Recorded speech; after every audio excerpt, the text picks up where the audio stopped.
ఈ పంపిస్తల గురి వెనకాల తీసుకో ప్రెస్ మీట్ పిలవడం జరిగింది. ఈరోజు మార్నింగ్ 11:30 ప్రాంతంలో మన టాస్క్ ఫోర్స్ ఇన్స్పెక్టర్ భాస్కర్రావు గారు అండ్ టీమ్ వారి క్రెడిబుల్ ఇన్ఫర్మేషన్ మీద ఒక Bolero vehicle with 3 members in the vehicle and వాళ్ళకి ముందు పైలట్గా ఒక బైక్ అండ్ ఒక మెంబర్, మొత్తం 4 members రావటం జరిగింది. అక్కడికి బోయపాలెం జంక్షన్ దగ్గర వాళ్ళని ఇంటర్సెప్ట్ చేసి మన local Anantapuram inspector Vasu Naidu and team వీళ్ళందరూ కలిసి వాళ్ళని అక్కడ అప్రహెండ్ చేయడం జరిగింది. అక్కడ బొలెరో వెహికల్లో రైస్ హస్క్లో తో పాటు ఈ 5 kg గాంజా ప్యాకెట్స్, మొత్తం 40 ప్యాకెట్స్ దొరికినాయి మనకి. సో మొత్తం 200 kgs విలువ కలిగిన గాంజాని మనం ఇది చేసాము, సీజర్ చేయడం జరిగింది. అండ్ మొత్తం 4 అక్యూజ్డ్ ఉన్నారు. అందరూ పాడువా విలేజ్ కోరాపుట్ డిస్ట్రిక్ట్కి చెందిన వాళ్ళు. అందరూ మనం అప్రహెండ్ చేయడం జరిగింది. అండ్ దీనికి forward linkages and backward linkages ఇప్పుడు ఎస్టాబ్లిష్ చేయడం జరుగుతుంది. ఫర్దర్ ఇన్వెస్టిగేషన్ కొనసాగుతుంది.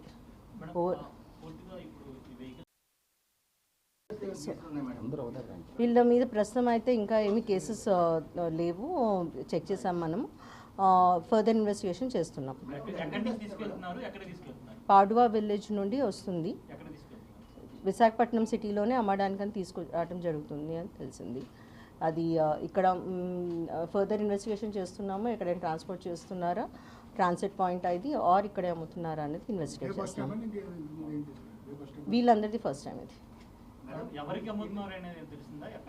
ఇంకా as of no forward linkages backward linkages establish చేయడం జరగలేదండి.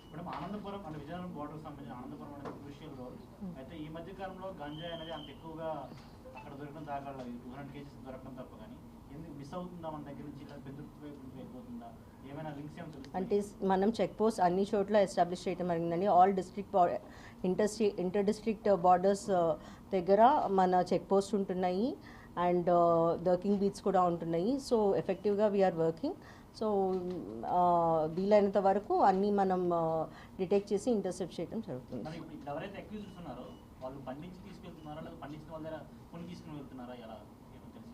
అంటే జనరిక్గా చెప్పలేమండి. ఒక్కొక్క కేసులో మనం బ్యాక్వర్డ్ లింకేజ్ ఎస్టాబ్లిష్ చేసిన దాన్ని బట్టి ఉంటుంది. బట్ మోస్ట్లీ వీళ్ళందరూ ఓన్లీ ట్రాన్స్పోర్ట్ పర్సన్స్ ఉంటారు.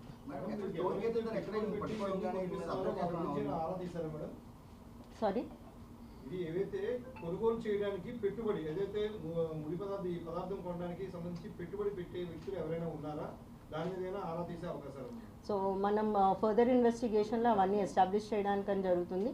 మన సిపి సార్ గారి ఆదేశాల మేరకు ఆల్ ఎన్డీపీఎస్ కేసెస్లో ఆ కేసెస్లో కింగ్ పిన్స్ ఎవరు అన్న చూడడానికి ట్రై చేస్తున్నాము. ఫైనాన్షియల్ ఇన్వెస్టిగేషన్ కూడా చేయడానికి చూస్తున్నాము. సో ఫర్దర్ ఇన్వెస్టిగేషన్లో అవన్నీ ఎస్టాబ్లిష్ చేయడం జరుగుతుంది. మేడం, టోల్స్ దాట్స్ వస్తున్నారు, ఎన్నో టోల్స్ దాట్స్ వస్తున్నారు. అక్కడ టోల్ గేట్ దగ్గర అసలు మినిమం సిసి ఫుటేజ్ కానీ లేదా అక్కడ మీకు నెగా వర్గాలు ఏమైనా ఉండట్లేదు, ఉండట్లేదు అనేది లేదండి. That is not true. All inter district and inter state borders అన్నిట్లోనూ ఎనఫ్ సీసీటీవీ కవరేజ్ ఉంది అండ్ చెక్ పాయింట్స్ కూడా ఉన్నాయి. సో అవి చేస్తున్నారు. ఇట్ ఈస్ యాజ్ మీ అందరికీ కూడా తెలిసినట్టు వేరే వేరే రకాలుగా దాచుకొని తీసుకొస్తున్నారు కాబట్టి, అండ్ హైవేస్ మీద ప్రతి వెహికల్ కూడా చెక్ చేయడం ఈజ్ నాట్ పాసిబుల్. బట్ వీళ్ళైనంత అన్నీ చేస్తున్నారు and we will mostly information బేస్డే మనకి ఎక్కువగా హిట్ అవుతుంది. సో అట్లాంటప్పుడు ఇంటర్సెప్ట్ చేయడానికి ఈజీగా అవుతుంది. అదే రైస్ హస్క్ అన్న తవుడు ఇదంటే ఓక్ అంటాం కదా మనం, అందులో తవుడు అని చెప్పి కవర్లో పెట్టి ఆ అడుగులో ఇది పెట్టింది. అదే కదా మధ్యలో ఓకే, థ్యాంక్ యూ.